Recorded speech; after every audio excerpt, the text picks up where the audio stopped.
మొన్న గవర్నమెంట్ ఆధ్వర్యంలో wine షాప్ల tender పడిన సందర్భంగా చాలా మంది జనవాసాల మధ్యలో వైన్ షాప్లు ఉన్నందుకు ప్రజలు ముఖ్యంగా ఆడపడుచులు వచ్చిపోవడంలో ఇబ్బంది పడుతున్నారు. చాలా మంది ఇబ్బంది పడుతున్నారు.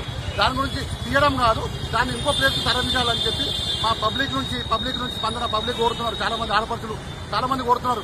ఇక జనవాసాలు పెట్టకుండా బయట ఎక్కడ కమర్షియల్ ప్లేస్లలో అక్కడ పోయి పెట్టుకోవడానికి అట్లాగే ఇక్కడ దేవాలయ పరిసరాలలో గొడవలు అవుతున్నాయి.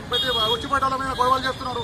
రాంగ్ రూట్లో వెళ్తున్నారు. కాబట్టి దేవాలయ పరిసరాల నుంచి కూడా వైన్ షాపులని తొలగించాలని కాదు, తరలించాలి. ఇక్కడ నుంచి తరలించి మెయిన్ రోడ్లు అక్కడిక్కడ పెట్టుకోవాలి, కానీ జనవాసాల మధ్యలో పెట్టొద్దని చెప్పి మా ఇక్కడ ప్రజల తరఫు నుంచి ముఖ్యంగా ఆడపడుచుల తరఫు నుంచి కోరుతున్నాం. బల్కంపేట ఎల్లమ్మ టెంపుల్ చాలా పవిత్రమైంది. ఈ టెంపుల్కి అతి దగ్గరలో ఈ వైన్ షాప్ ఉండటం వల్ల అనేక అసాంఘిక సంఘటనలు జరుగుతూ ఉన్నవి. అట్లనే SR Nagar community hall wine shop దగ్గర కూడా ట్రాఫిక్ జామ్ అవుతుంది. బాబు నగర్ కమ్యూనిటీ హాల్ దగ్గర ఉన్న వైన్ షాపు 24 hours మధ్య వేర్లై పారుతుంది. రీసెంట్ గా ఒక రిపోర్టర్ కూడా యాక్సిడెంట్ అయి చనిపోవడం జరిగింది. దీనివల్ల ఏంటంటే మేము ఇక్కడ ఉన్న పాత వైన్ షాపులన్నీ వేరే ప్లేస్ కి తరలించాలని చెప్పేసి అమీర్పేట డివిజన్ ప్రజల తరఫున కోరుతున్నాం.